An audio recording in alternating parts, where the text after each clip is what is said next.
Welcome back, ladies and gentlemen, still with you and this morning's edition of The Breakfast Show. And of course, earlier we said the foreign ministers of Egypt, Saudi Arabia, United Arab Emirates, Qatar and Jordan, in addition to Palestinian officials, held a joint meeting in Amman with the U.S. Secretary of State Antony Blinken, who is currently on a regional tour to the region, which started with Israel on Friday. And the foreign ministers called for an immediate and unconditional ceasefire in the Gaza Strip. And the Egyptian foreign minister, Sameh Shoukry, also said during a joint press conference with his Jordanian counterpart that Blinken and of course with Antony Blinken as well, that they stressed the necessity of agreeing on an immediate and comprehensive ceasefire in Gaza without conditions. Now we're delighted to be joined over the telephone by His Excellency Ambassador Rakha Ahmad, the Assistant Minister of Foreign Affairs. Mr. Ambassador, very good morning to you, sir.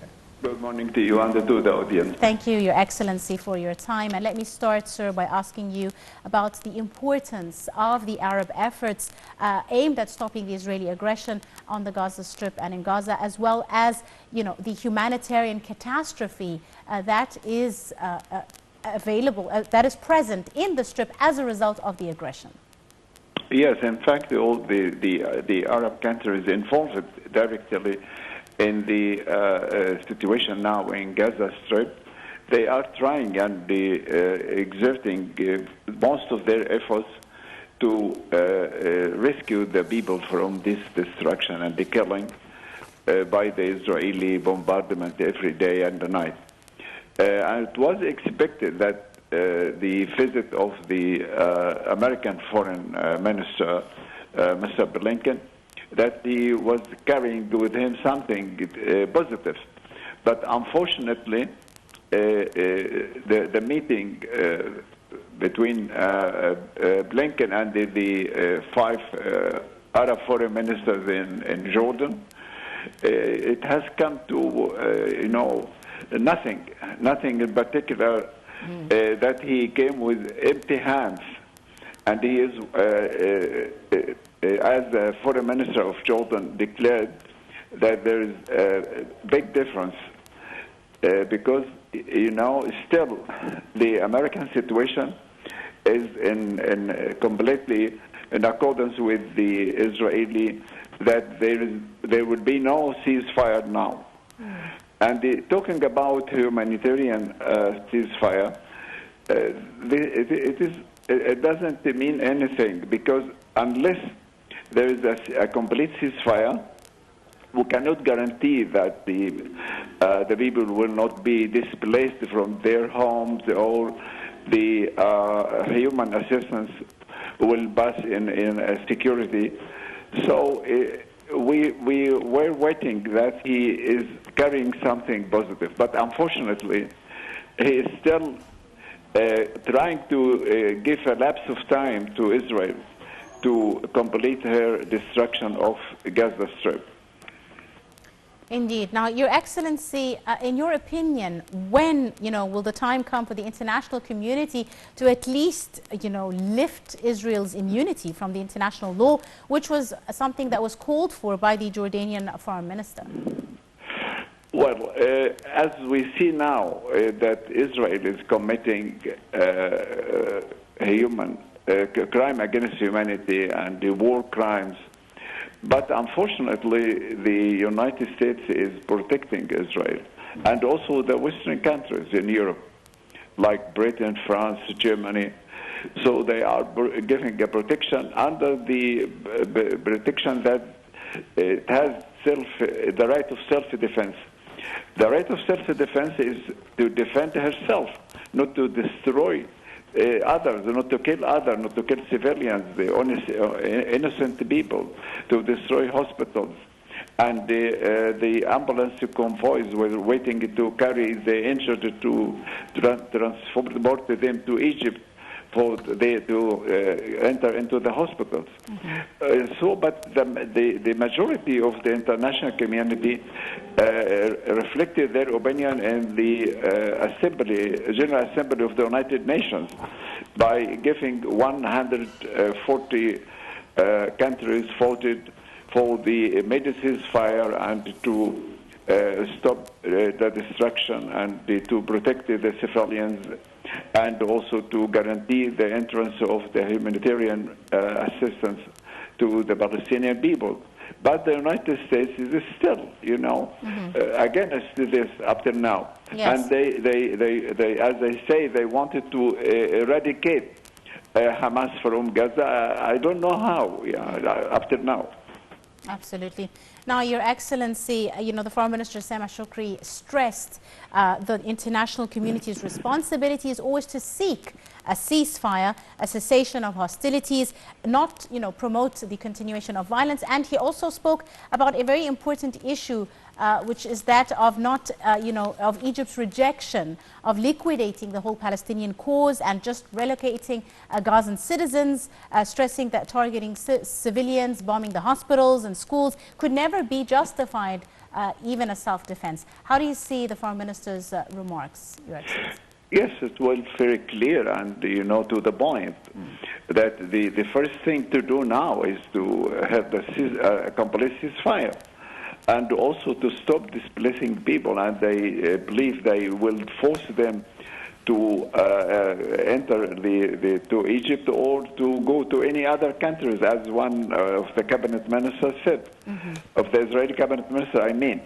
And also to, stop this killing of the people and the innocent people, and this is really atrocities. And the Secretary General of the United Nations, Guterres, he himself said the situation is horrifying by all means.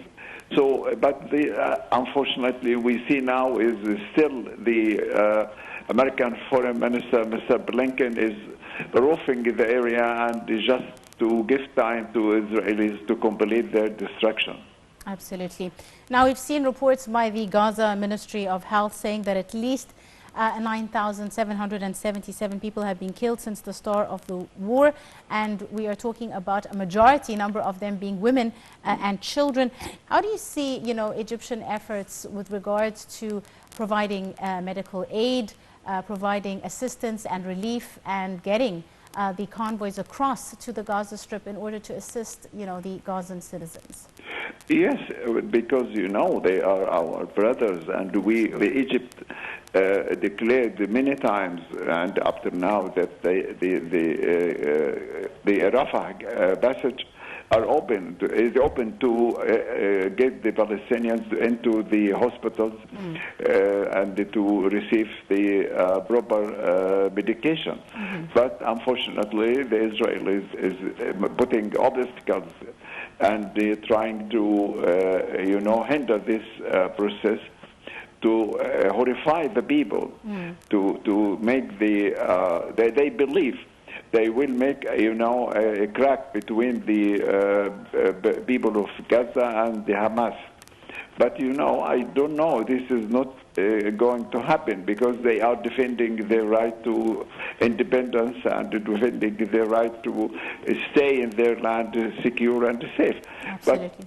But and also, since Saturday, the entrance of the human assistance almost has been stopped because the Israelis are taking measures to put obstacles and the unacceptable conditions. Absolutely. Now, Your Excellency, we've seen as well, the international community, and some of them have sent over aid, and whether it's food or medical assistance. We've seen Jordan doing an airdrop of medical supplies, all to assist the citizens and the wounded as well in the Gaza Strip. Yet, not enough aid is going across the borders as a result of the Israeli aggression and their attacks, even on these medical and food supplies. Where is the international community from this, at least, Your Excellency? How can they not even secure that? We hope that, yesterday the director of the United Nations Food Program had a meeting with the Foreign Minister Sameh Shoukry, and she went to the Rafah passage to see by herself what are the obstacles. Indeed.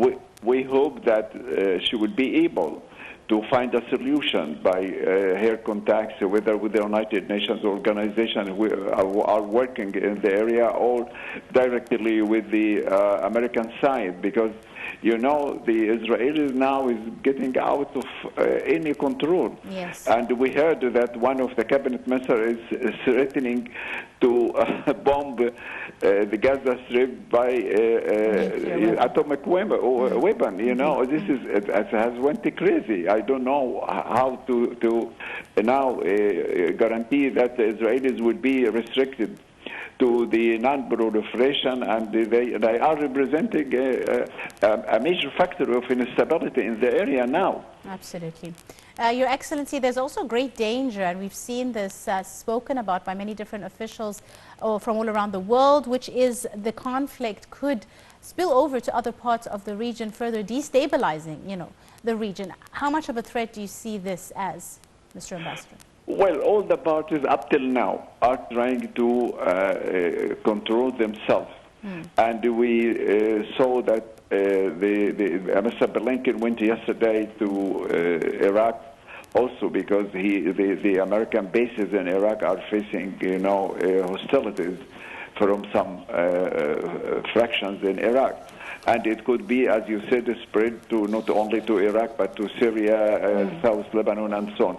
But up till now, they are hoping that the Israelis will come to rationality and to accept whether, you know, a humanitarian ceasefire or complete ceasefire, to start talking about the solutions and how to secure both sides, the Israelis and the Palestinians, and also to start talking about the real solution to establishing a Palestinian state.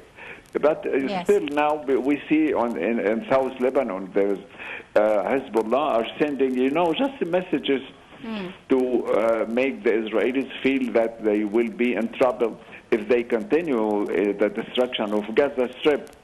And it makes Israel really in an economic and security trouble by evacuating many villages in northern of Israel. Absolutely. Your Excellency also mentioned a very important issue as well. We've also seen it reiterated by the Egyptian Foreign Minister Sameh Shoukry, who renewed Cairo's commitment to support Palestinians and asserted that the only solution is that of the two-state solution to reach a just and comprehensive peace.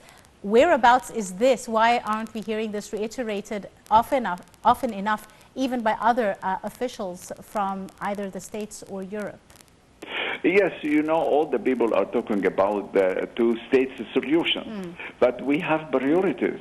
The first priority right now is to have a ceasefire, complete ceasefire, and to start, because, you know, we need a lot of time to re-establish confidence among the concerned parties, and after these destructions and the killings. So we need also the rehabilitation and the reconstruction. It needs a lot of money. And that's why France is trying to show that they are also balancing this situation and calling for a conference to help with the Palestinians in Gaza. Just to balance it, because they have demonstrations and they have internal problems right now. Also, the United States of America are talking about presenting humanitarian help. But when we talk about the two-state solution, it is the final solution. It is the right solution. But now we have to stop fighting. We stop killing. We stop displacing the people. This is the first to come. What is the international community waiting for to call it what it is, to call what Israel is doing war crimes? As I said, and I will say always, that the United States is a part and important part in the war which is taking place in Gaza now. And, you know, by their military forces, by their satellites taking information and getting information for the Israelis. So it is a part, it is a, you know, integral part of the war now. So the world cannot face the United States and cannot start war against the United States. They are just saying, asking saying a political appeal and the political resolution, political comments, political declaration, statements. Nothing more, because this is the United States involved directly in the war. Finally, Your Excellency, you mentioned a very important issue, which is that of the protests. We're seeing the peoples of all these different countries all around the world protesting, supporting the Palestinians, calling for the freedom and the Palestinian cause. Do you see, this is quite a large scale of protest that we're seeing. Do you see these as effective in swaying leaderships worldwide? Yes, I think it will, has its influence on the governments in different countries, whether in Britain, France, Germany, or in other countries, even in the United States of America. It will, influence the people to be, first of hand, to take an even-handed position to deal with the situation with humanitarian effect and with the humanitarian look, but not just taking one side and still repeating that Israel has the right to self-defense. What self-defense? So now the people getting, very worried about the situation in Gaza Strip when they watch on the TV, because the international media has started now to transform these horrifying photos and for the children, women. Yes. So this is affect, especially in the United States of America. Now is affecting to some extent the campaign for the presidential elections next year. And it will affect President Biden, because everywhere he go and they ask him to stop the war. Yes. He will respond positively, or he will still taking this situation to support Israel blindly. Absolutely. I'd like to thank you very, very much, Your Excellency, Ambassador Rakha Ahmed, Assistant Minister of Foreign Affairs. Thank you very, very much, sir, for all your time and your insight, and for joining us on our morning's edition of The Breakfast Show. We now move to information and communication technology, which has changed rapidly over the last 20 years, with the key development being the emergence of social media. Let's take a look at more details in this feature report. Information and communication technology has changed rapidly